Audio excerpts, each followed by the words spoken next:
నా చేతులతో చాలా కులాంతర వివాహాలు చేశా, పెళ్ళిళ్ళు చేశా, వేరే వేరే కులాలు రెండు కలిపి చేశా. నా ఇంట్లో కూడా అదే స్టెప్ తీసుకున్నాను నేను. నా కోపం ఏంటంటే,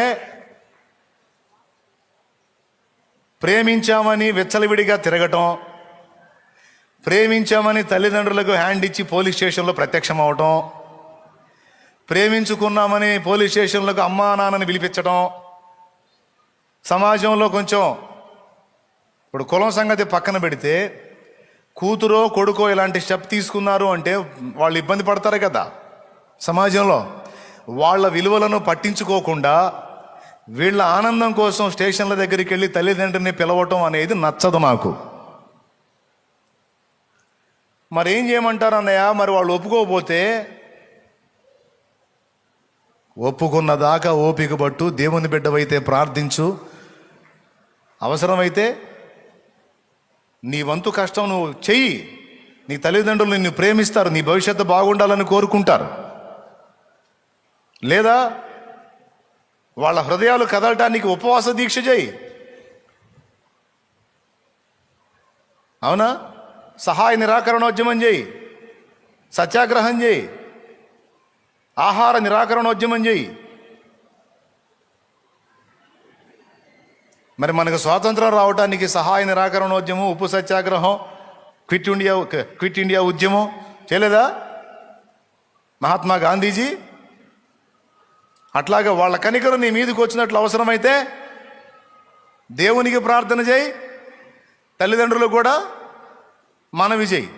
వాళ్ళ కనికరం, దేవుని కనికరం, మనుషుల కనికరం నీ మీదకి వచ్చేటట్టు అవసరమైతే పొట్ట మార్చు, నీకంతా ఇదైతే. అంతేగాని బరి తెగించి రోడ్డు ఎక్కి స్టేషన్ కాడికి వెళ్ళి తల్లిదండ్రులకు ఫోన్ చేయించేంత దిక్కుమాలిన స్థితి ఇంకొకటి లేదు. ఇందులో మీరు ఎవరన్నా ఆ పని చేస్తుంటే సిగ్గుపడండి, పశ్చాత్తాపడండి. చేయాలనుకుంటుంటే జాగ్రత్త. నీకు నేను నా నోటితో శాపవచనాలు పలకూడదు, పలికితే నిజంగానే పోతారు. కాబట్టి నేను పలకను, ఆలోచించుకోండి. దేవునికి స్తోత్రం. ఇప్పుడే చెప్పట్లా, ఎన్నోసార్లు చెప్పా, మళ్ళీ చెబుతున్నా. దాని ఎఫెక్ట్ తప్పకుండా నువ్వు అనుభవిస్తావు. ఒకవేళ తెలియని దినాల్లో ఒకవేళ అజ్ఞానంగా అడుగులేస్తే దానికి క్షమాపణ ఉంది. కానీ తెలిసిన ఈ దినాన వాక్యం నేర్చుకుంటున్నావు, భక్తిలో ఎదుగుతున్నావు, చెయ్యొద్దు. కులాంతర వివాహాలు నేను చేశా, చాలా చేశా. అయితే సంస్కారయుతంగా తల్లిదండ్రులు రెండు ఫ్యామిలీలు ముందుకు వచ్చినాయి.